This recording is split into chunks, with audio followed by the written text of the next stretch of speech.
a new way to experience archaeology through gaming. Erica Jackson, I-24 News.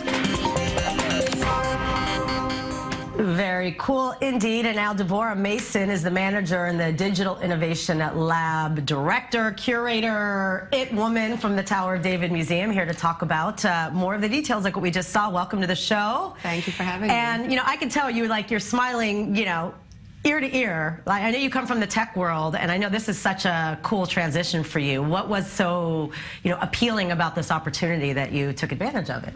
Well, I happen to be a huge fan of Jerusalem, and I love the idea of taking something that tells the story of those thousands of years of history of Jerusalem and uses the modern cutting-edge technology to make it even more engaging, more enhanced and for the visitor. bringing it to life, right? Like, totally. it's because it's one of those things, like, you know, you go to museums and there's so much, especially people come. I know there's 400,000 visitors a year.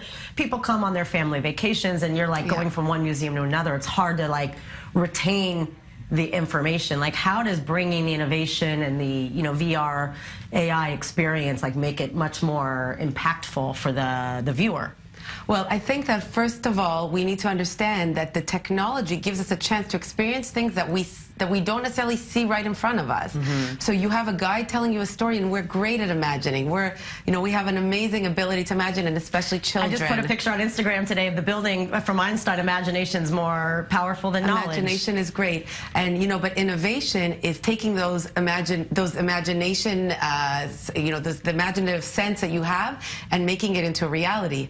That's what VR is. That's what AR is. You enable people to experience much more than what they see in front of them. And have you seen, I mean, this is such a huge milestone. I mean, like the first of its kind, and to be doing it like right in the old city, you know, it's got to be really exciting. I mean, this is like monumental.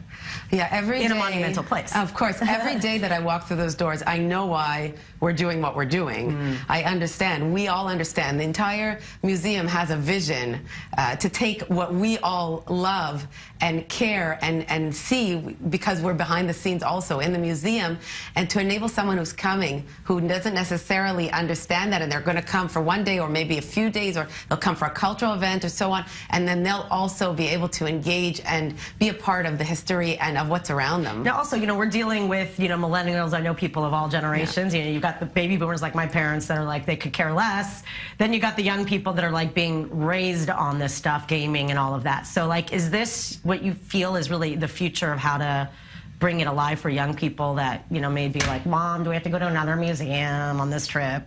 You know? Well, I think that's why our focus is on the visitor experience, because we understand that there are different types of visitors, and the youth who basically may not be interested in the same you know, interaction or experience as their family members who are older can now go to places together, and each of them experience what it is that they like the most.